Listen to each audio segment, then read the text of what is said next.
Hey YouTube, it's me, NTG Angel. I'm just driving into the sunset here on the way over to Yosemite. I wanted to talk about some of the foundational reasons to invest in TCGs over maybe traditional stocks, and some things that are underrated about these types of investments.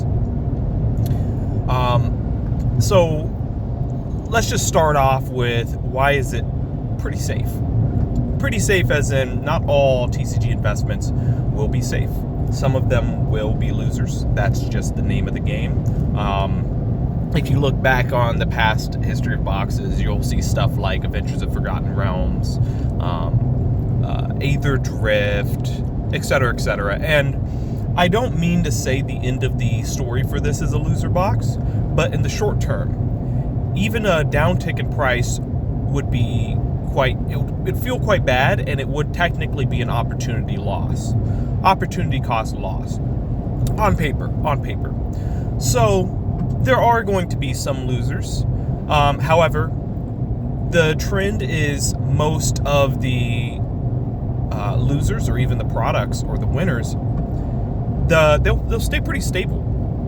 So let's say you take any booster box of Magic the Gathering and you buy it for $100. Let's just ignore taxes.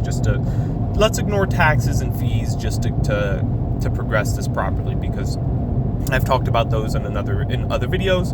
Other content creators have talked about those. If you think that taxes and fees negate this, then you have some research to do. So let's say you take a box that's $100, and in a year it's still $100. That's actually the case for most of the boxes in Magic the Gathering. Usually the MSRP price that they come out for is usually the price that they'll remain at. They'll be pretty stable. They might dip a little higher, or when reprints bomb and hit, they might dip a little lower, because as you know, the price that a lot of people are getting it from distribution is lower than the market values. So you, as someone who's just a consumer, might come in and buy a box that someone else bought for $80 for $100. So let's say you bought this box for $100. Now, across the print cycle, let's say the 1, 2, 3 year print cycle, you could expect to be able to buy this box for $100. Some periods it's going to be a little higher, and then you wait for a reprint. The reprint hits, it gets to market, the race to the bottom happens, and it's back to $100.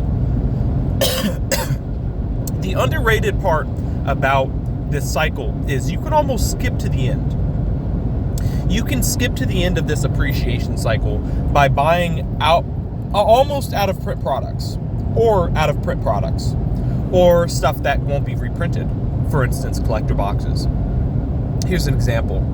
Let's say you looked at the Fallout Commander deck, let's go to something else. The Bloomburrow Commander deck set. So this is a box that, I think at its peak, the set of 4 was about $300, $400. It was kind of incredible. And right now it is dipped down to $110. Bloomburrow has been in print for almost 2 years now. It's been a while. And if you were to drop your money in right now, you would be hitting these boxes at the end of their print cycle.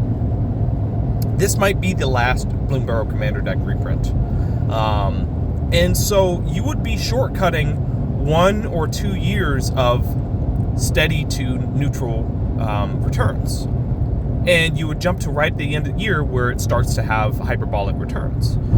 So I believe, let's say you have a box of Magic the Gathering that, let's say you take a collector box of Magic the Gathering, and across the 3 years that 3 years after it's been released, let's say it doubles. Now, that would have a compound annual growth rate of 26%. However, let's say you didn't buy it right when it was released. You bought it maybe a year after it was released, and the price was still pretty stable. Let's say something like Innistrad Remastered. Let's say you take something like Murders of Karlov Manor. These products have been out for at least a year. And so, while other people were sitting on them, waiting for that appreciation, and the overall supply in the market and the amount out there is dwindling. and then you come in right at the end of this type of this consolidation period, and you buy. You would have very high odds of not only this product going up in price, but you would have cut a lot of the waiting time some of the other people did, where maybe they were waiting for it to go up from, let's say they bought it at the low of like $160, and then maybe it's been $160 to $200 and wiggling around there. And then you come in right at the end at $200. Yes, you've missed out on a good, like, 22% across the 1 or 2 years. Maybe, let's say it's been stable and you've missed out on 1 or 2 years. And you could come in right at the end, and let's say it goes up 50%. You have missed, yes, it's 20-something% of gains, but you can kind of slip in right when it has the highest expected returns, right when it has the highest chance of appreciation, which is when it's out of its print cycle. And another thought you might have, especially someone who's not too well vested in something like this, or maybe someone who, maybe you are well vested, but you're not used to investing in sealed. And you might say something like, well, how do you know this is true? How do you know this will happen? And you don't. But risk is the name of the game. And for me, in my experience, most products have a pretty high chance of having some nice returns, let alone it just doubling. Simply doubling, that's actually quite low. That's not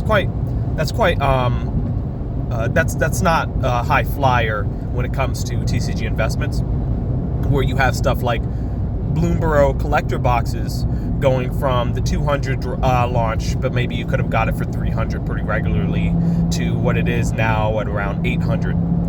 Or maybe you could look at Phyrexia, where I believe it's going on its 3rd year, and it started, $200, let's say $250. I believe you could have got it for $200 to $250 all day, to right now where it's $1,000, where that's a 4x from its bottom. I don't know the CAGR off the top of my head.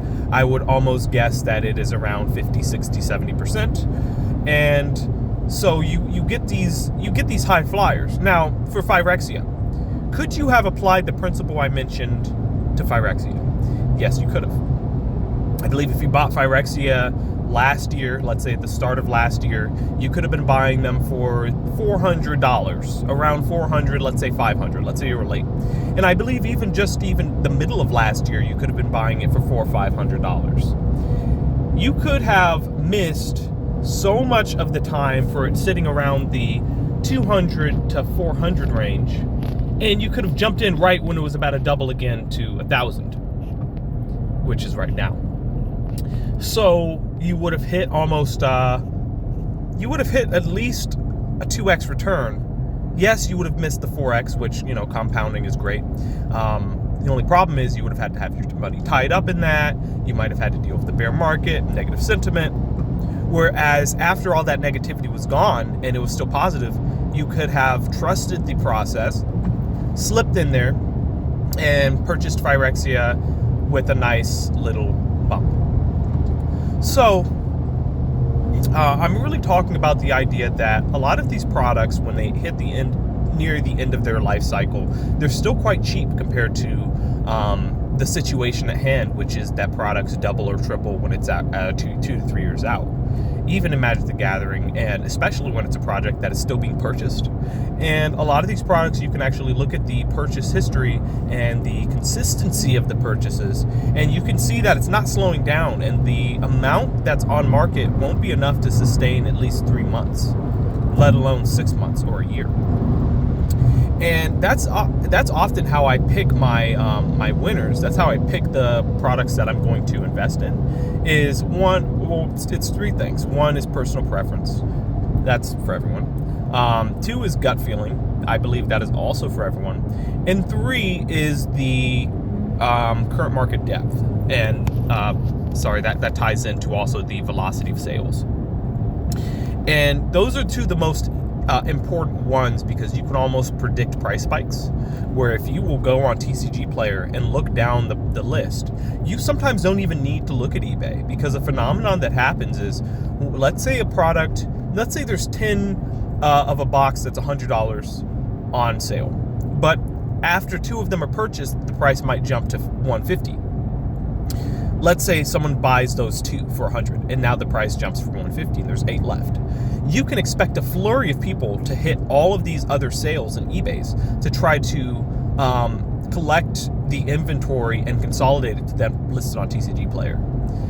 This happens very often, and you don't even need to check eBay. You don't need to check the other websites because people will do all of that work for you. You only really need to watch and pump TCG Player.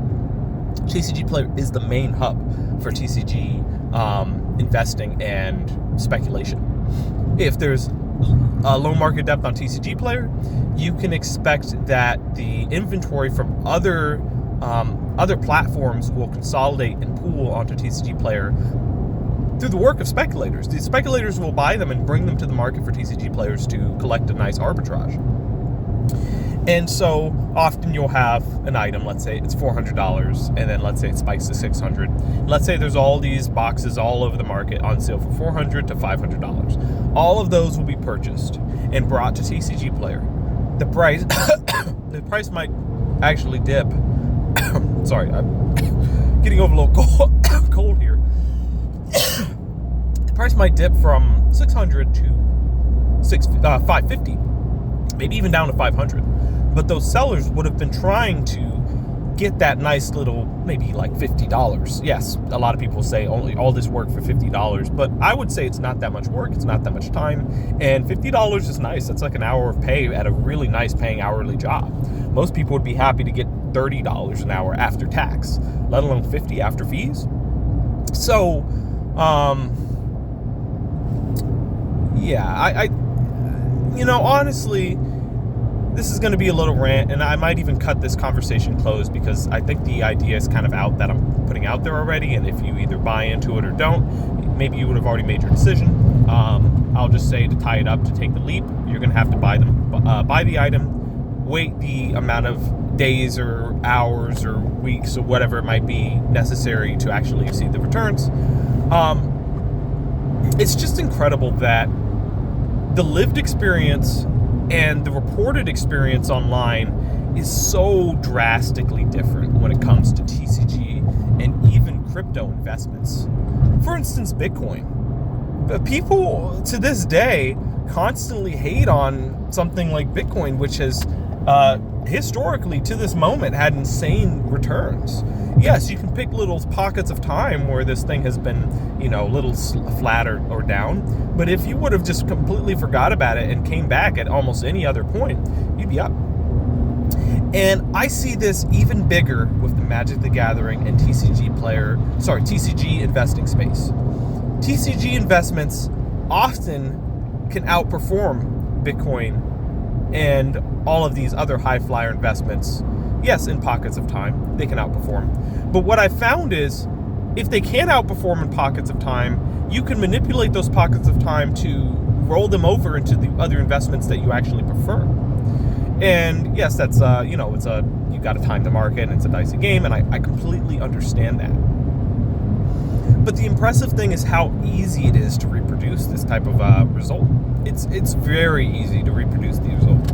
And almost anything that I've bought in the TCG investing space has gone up 20, 40, 60% yearly. Some of them have 2x before they've even arrived to my door. I've ordered them online, and before they're at my door, they've already doubled, which is quite incredible. And I think it's understated how crazy this goes. And it's just weird how, even though I know a lot of other people have the same lived experience as me when it comes to these investments, it feels like the consumer doesn't see it. And the consumer is the person that could almost honestly benefit the most, because this is someone who has less money. They have more desirability to actually hold and open and use these products at cheaper prices, which the cheapest price is always going to be like last year's price or something like that, or sometimes last month's price. And it feels like this kind of like scalper conversation, and maybe these like all this stuff where people get their emotions wrapped up in like if it's good or bad to be flipping or selling or whatever things online. I understand that the arguments. However, at a certain point, it honestly doesn't matter how people feel, because it's going to happen over and over and over and over again. It's going to happen to products that people aren't even thinking about. It's going to be some product like, for instance, Riftbound Proving Grounds, where Proving Grounds, yes, it was a starter product, but it ended up being so needed because of the Flash Summoner spell, because of the Annie champion, because of all the little cards that were exclusive to it, and the price of Proving Grounds gigapumped. And so now you have, yes, it's still in print, and so Riot Games and whoever's managing Riftbounds comes out and says, hey, look, we're going to print more Proving Grounds, and it's going to be $40 MSRP. And that's great. That is good. I like when reprints come and reduce the prices for the players. I also like when 2 to 3 years out, the products that I've been holding on to and just kind of forgot about go up crazy. I love both. I don't mind if the products I'm holding on are tanked. Like, for instance, I have a lot of Pokemon 151. I really don't mind if Pokemon Company comes in and reprints it. They reprint all the bundles. Because, yes, I have a lot of bundles, but let's say they do reprint the bundles. That's just going to be good for the consumer. That's great. That's great for me. That's great for them, because then I can buy more at a lower price, and that's great for all the consumers because then they can engage with the product and actually get it at an affordable price, and they can stay connected to the brand. I like both. So it's for someone who's holding on to the product, it really doesn't hurt me either way it goes. I'll buy more if it goes down. I'll sell it for higher if it goes up.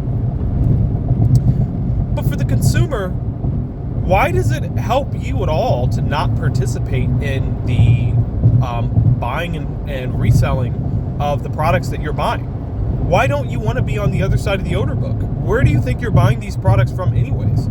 You're buying them from people participating on both sides of the order book. That's just how it is.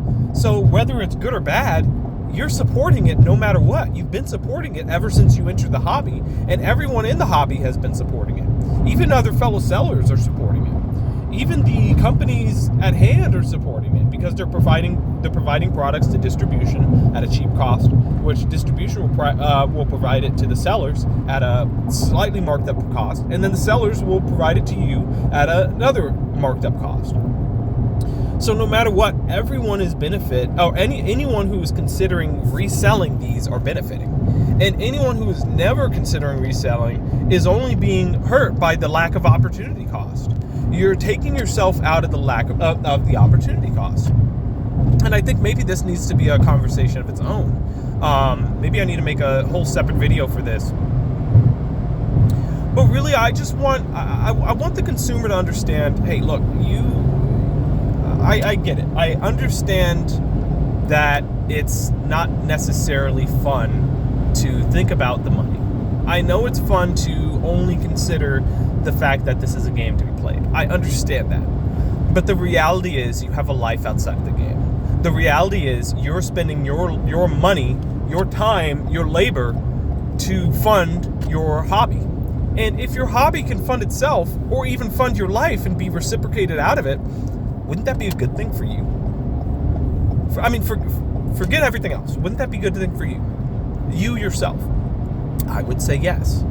That way you can buy more of what you like. That way it can cost less for you. That way your life can be funded. That way you can get investments of other types. You can roll those profits over, get investments of the other types, supplement your lifestyle, supplement your income, and perhaps escape the type of hamster wheel that you've been stuck on your whole life since before you even started school, which is education and employment.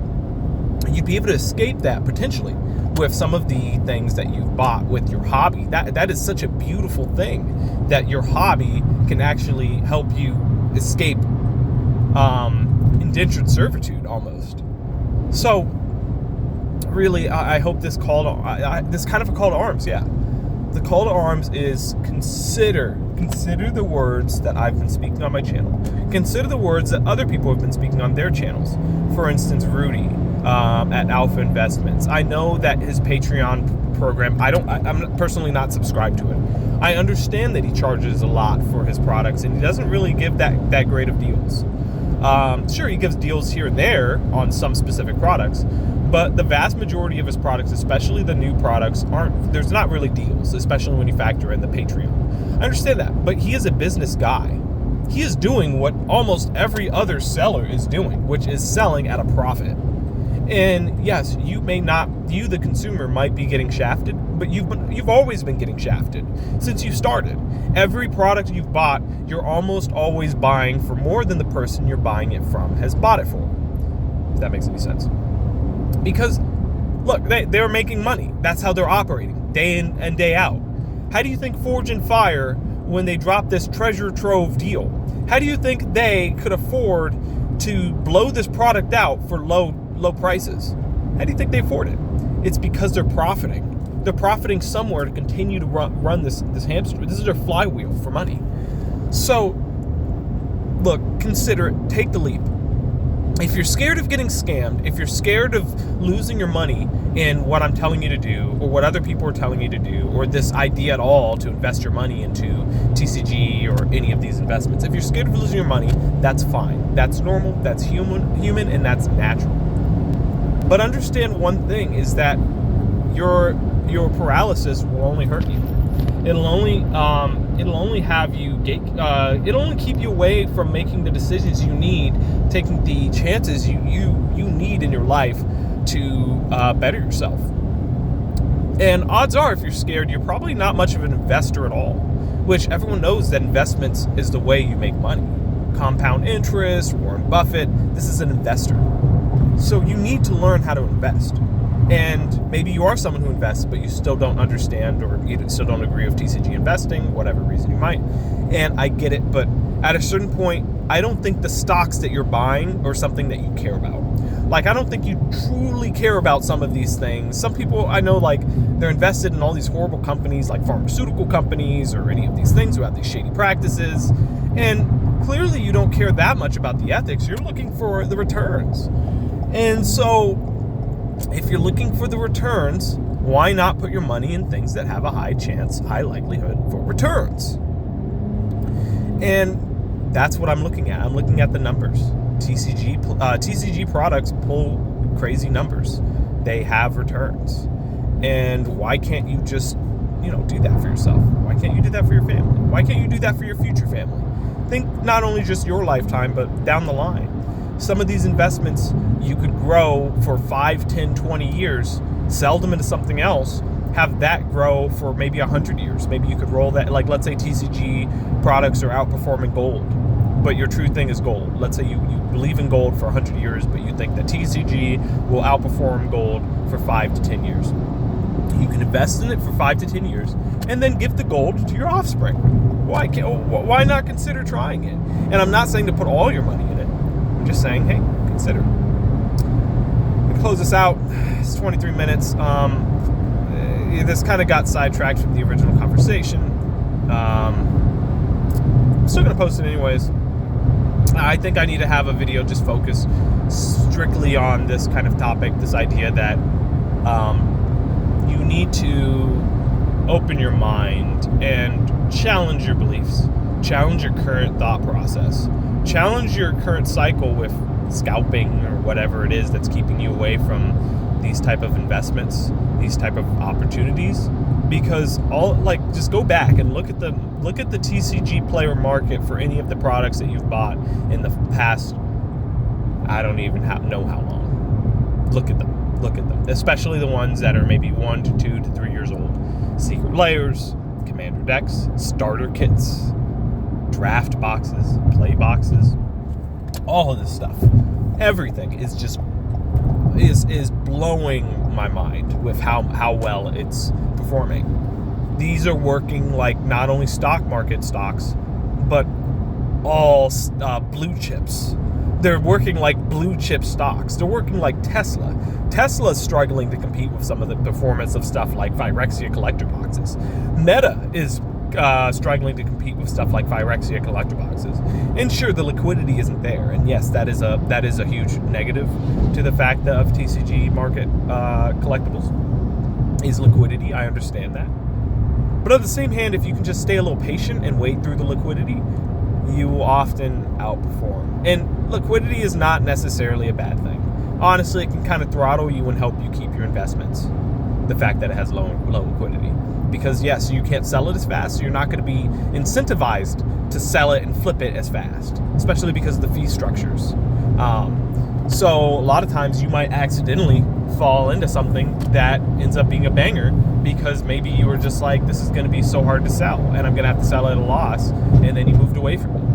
Whereas like maybe a traditional stock, because you could have sold it for only like a 5 to 10% loss, you would have just lost the money, moved away, and not worried about if this thing was going to recover. That's it, guys. I'm going to close it out at the 26-minute mark. Thank you for all your support. Leave a comment if you somehow made it to the end. Please give me a subscription and a like. I would love any of those, especially a comment. All right, guys. 6 minutes. See you.